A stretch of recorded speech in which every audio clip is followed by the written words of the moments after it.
Hi, I'm going to read the story called Princess Peppa.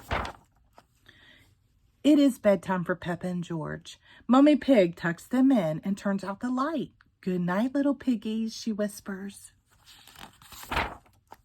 Downstairs, Granny and Grandpa Pig arrive to have dinner with Mummy and Daddy Pig.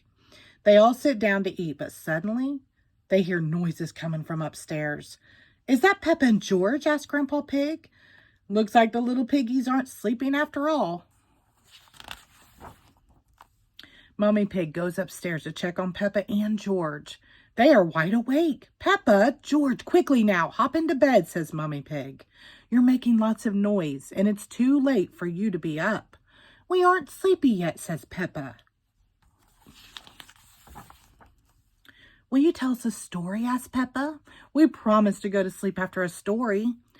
All right, says Mummy Pig. Once upon a time, there was a princess. Peppa jumps in. Oh, yes, says Mummy Pig. Once upon a time, there was a courageous princess named Peppa. She lived in a castle with Sir George the Brave Knight. Snort, hee hee. And the princess and the knight had a cook who made the most delicious food ever, adds Peppa. Of course, says Mummy Pig. She made cupcakes and cookies.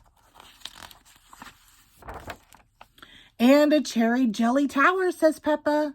That was the princess's favorite food. The princess and the knight invited their friend Pedro Pony, and they all ate the yummy desserts. Yes, says Mummy Pig.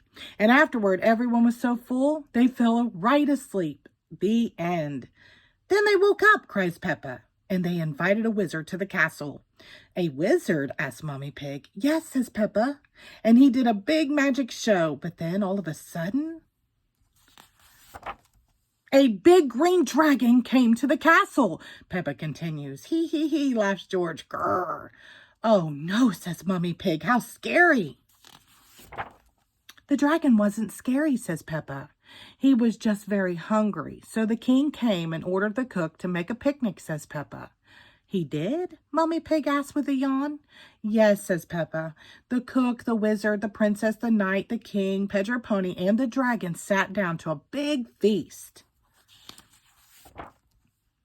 And then they went to sleep, murmurs Mummy Pig as her head droops to one side. No, says Peppa. Then they had a party. The princess arrived to the party in a beautiful carriage, says Peppa. She came with her friend Susie Sheep. Sir George pulled the carriage with his horse. All of their friends came to the castle to dance. There was Rebecca Rabbit and Pedro Pony and Danny Dog. Hee hee hee. Downstairs, Daddy Pig, Granny Pig, and Grandpa Pig are wondering what is taking Mummy Pig so long. Maybe we should see what's going on upstairs, says Daddy Pig. I think I hear snoring, says Granny Pig. Mummy Pig must have finally gotten Peppa and George to fall asleep. But Peppa and George are not snoring. Mummy Pig is. Hee hee hee. It looks like Princess Peppa is the best at telling bedtime stories, says Daddy Pig. The end. Thank you.